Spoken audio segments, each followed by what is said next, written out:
মৰমৰ ছাত্ৰ-ছাত্ৰী, আজি নিউ ৱৰ্ডছ অৰ্থাৎ এই পাঠটো পঢ়ি আমি এই পাঠটোৰ ভিতৰত কি কি নতুন শব্দ পালোঁ? স্বামীজ গ্ৰেণ্ড মাদাৰ নামৰ পাঠটি পঢ়ি আমি কি কি নতুন শব্দ পালোঁ? এই শব্দসমূহৰ বিষয়ে আলোচনা কৰোঁ আহা। আমি পাইছোঁ বিলংগিংছ।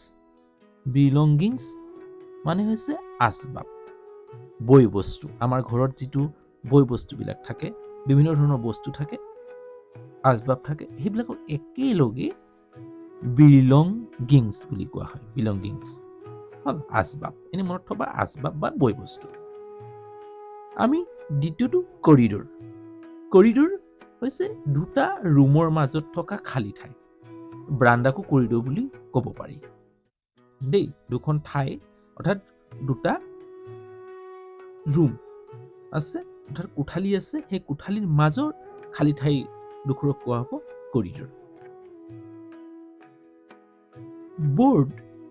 বৰ্ড বৰ্ড হৈছে ভাৰ্ব হিচাপে ব্যৱহাৰ হৈছে ব'ৰ। আমি যেতিয়া ব'ৰ হৈ যাওঁ, আমি কওঁ ন বৰ কামটো কৰি বৰ ব'ৰ হৈ গৈছোঁ, অৰ্থাৎ আমনি পাইছোঁ, অৰ্থাৎ আমনিদায়ক। ইয়াত আমনি পোৱা কাৰ্যক বুজাইছে, আমনি পাইছে, ভাৰ্ব হিচাপে ব্যৱহাৰ ব'ৰ। চিম্পল পাষ্ট টেন্সত আছে। ৰেছপণ্ড। ৰেছপণ্ড মানে ধ্যান দিয়া, গুৰুত্ব দিয়া। ধ্যান দিয়া বা গুৰুত্ব দিয়া।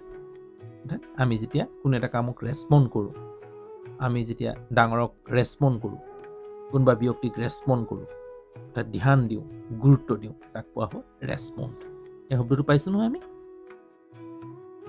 পাইছোঁ হয় নে নহয়? বিলংগিংছ বিলংগিংছ পাইছিলোঁ আমি আইতাকৰ বয় বস্তুবোৰ। কৰিডৰ আইতাকে য'ত থাকিছিল, নহ'লে আন্ধাৰ কৰিডৰত থাকিছিল, হয় নাই?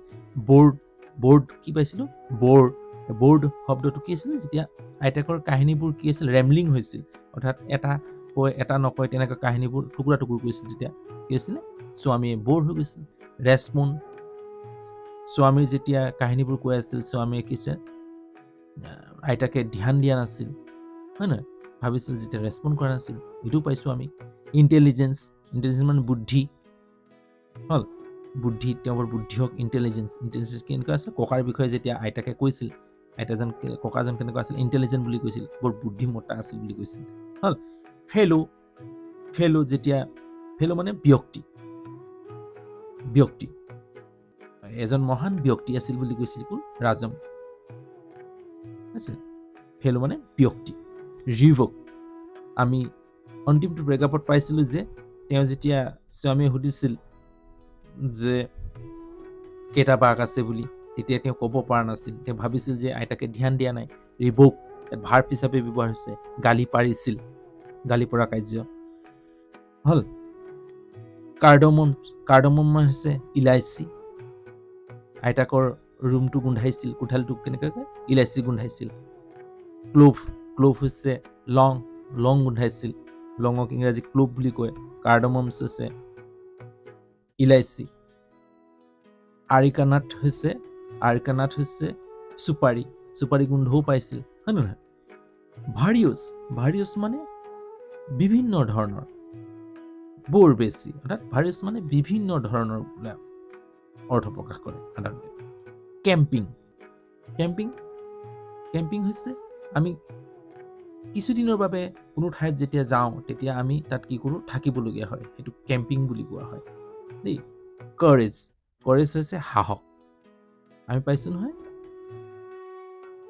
ৰাজমছ আৰু কৰেজ লিখা আছে, ৰাজমছ কৰেজ, ৰাজমৰ সাহস, হয়নে? প্লিজ। প্লিজড ভাৰ্ব হিচাপে হৈছে সন্তোষ পোৱা, সন্তুষ্টি লাভ কৰা, হ'ল। ৰেমলিং। ৰেমলিং মানে অন্যমনস্ক হোৱা, এটা কথা কয় অন্যফালে ধ্যান দিয়া, ইয়াক কোৱা হ'ব ৰেমলিং। অন্যফালে ধ্যান দি থকা, ইয়াক কোৱা হয় ৰেমলিং। এইকেইটা শব্দ আমি পাইছিলোঁ। এইকেইটা শব্দ তোমালোকে মুখস্থ ৰাখিব লাগিব, মনত ৰাখিব লাগিব, তেতিয়াহে আগলৈ গৈ ইংৰাজী সহজ হৈ পৰিব।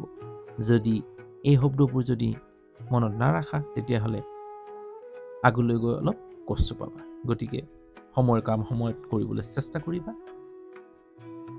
আজিলৈ হ'ব। যদি মোৰ ভিডিঅ'টো চাই কিবা উপকৃত হৈছো যেন ভাবা তেতিয়া লাইক এটা কৰিবলৈ নাপাহৰিবা। লগতে যিমান পাৰা বন্ধুবৰ্গলৈ শ্বেয়াৰ কৰি দিবা। যদি চেনেলত নতুন তেতিয়াহ'লে চেনেলটো ছাবস্ক্ৰাইব কৰি ল'বা। বেল আইকনটো টিপি দিবা যাতে সময়মতে মোৰ নটিফিকেশ্যনসমূহ পাই থাকা, অৰ্থাৎ মোৰ ভিডিঅ'সমূহ পোৱা। আজি ইয়াতে ৰাখোঁ। Good night.